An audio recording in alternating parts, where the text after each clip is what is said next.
हमारी चैनल ज्ञान विशेष को सब्सक्राइब करो और सबसे पहले वीडियो देखने के लिए बेल आइकन दबाइए।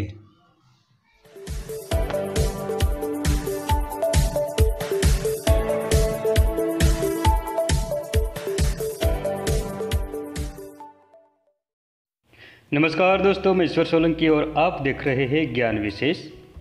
दोस्तों, आज हम नेनुआ के फायदे की बात करेंगे। नेनुआ को घेवड़ा और तुरई से भी जानते हैं। यह एक बेल होती है जिसके फल सब्जी बनाने के काम आते हैं।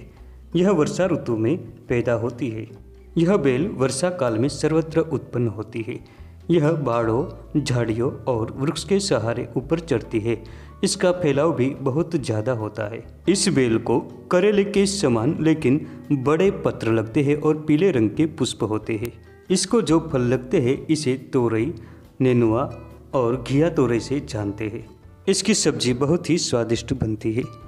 तोरई 3 प्रकार की पाई जाती है। इसमें एक कड़वी होती है और दूसरी मीठी होती है। तोरई का संस्कृत नाम घोसकी और हस्तिकोसातकी है। हिंदी में नेनुआ तोरई और घिया तोरई से जानते हैं। बंगाली में घुंगुल और कन्नड़ में अरहिरे कहते हैं। इसे गुजराती में गलका से पहचानते हैं। फारसी नाम खियार है और लैटिन नाम लूफा इजिप्टिका है। इसके आयुर्वेदिक गुणधर्म की हम बात करें तो यह शीतल होती है। यह मधुर, कफकर और अग्नि को बढ़ाती है। यह ज्वर नाशक होती है और कृमि को दूर करती है। इसके अलावा यह खांसी में भी लाभकारी होती है। तोरई में विटामिन सी, कार्बोहाइड्रेट और प्रोटीन तथा फाइबर बड़ी मात्रा में पाए जाते हैं। तोरई में एंटीवायरल और एंटीफंगल गुण पाए जाते हैं। इसका सेवन करने से सर्दी, जुकाम और खांसी जैसी समस्या दूर होती है। दोस्तों, कच्ची और हरी तोरई विटामिन से भरपूर होती है। इसका नित्य सेवन करने से शरीर स्वस्थ रहता है और रोगों को दूर करने में सहायता मिलती है। तोरई कब्ज दूर करने में एक लाभकारी औषधि है। तोरई की सब्जी कुछ समय लगातार खाने से पेट की समस्या ठीक होती है, जिसके फलस्वरूप बवासीर ठीक होने लगती है।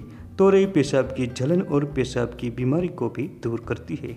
गर्मी के मौसम में भी तुरई का खाना बहुत लाभकारी होता है। यह लू लगने जैसी समस्याओं से छुटकारा दिलाता है। तुरई में एंटीबैक्टीरियल और एंटीफंगल गुण पाए जाते हैं जो त्वचा के लिए बहुत ही लाभकारी होता है। इसके पत्तों को कूटकर इसका रस निकालकर खाज, खुजली और दाद पर लगाने से ये दूर होने लगते हैं। इसके अलावा इसे घाव पर लगाने से घाव थोड़े दिन में ही भरने लगता है। तोरई की जड़ को ठंडे पानी में घिसकर फोड़े की गांठ पर लगाने से कुछ दिनों में ही फोड़े की गांठ दूर होने लगती है।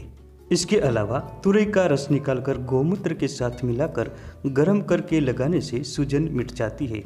बच्चों को सीने में दर्द होने पर तुरई का थोड़ा रस निकालकर पिलाने से आराम हो जाता है। दोस्तों, तोरई बालों के लिए भी बहुत ही लाभकारी है। इसके लिए तोरई के छोटे छोटे टुकड़े करके इसको सुखा ले। सुखाने के बाद कूटकर नारियल के तेल में मिलाए। 4 दिन तक इसे इस प्रकार रखें और इसके बाद उबाले और छानकर बोतल में भरकर रखें। इस तेल को बालों पर लगाने से और इससे सिर की मालिश करने से बाल काले होने लगते हैं। दोस्तों, इस सब्जी को भोजन में शामिल करके रोजाना खाने से खून की कमी दूर होती है। तुरई में पाए जाने वाले एंटीबैक्टीरियल तत्व पीलिया रोग में बहुत लाभकारी होता है। तुरई का सूप बनाकर पीने से या इसका रस निकालकर कुछ दिनों तक लगातार पीने से पीलिया रोग में बहुत फायदा मिलता है। इसके सेवन से लीवर की सूजन दूर होती है और लीवर की कमजोरी भी दूर होने लगती है। इसके पत्ते को पानी में उबालकर नमक डालकर ठंडा होने पर पीने से दोस्तों, इस जानकारी को अपने स्नेहीजनों और मित्रों में ज़्यादा से ज़्यादा शेयर करें, वीडियो को लाइक करें और सब्सक्राइब जरूर करें। आपका दिन शुभ हो, मंगल हो।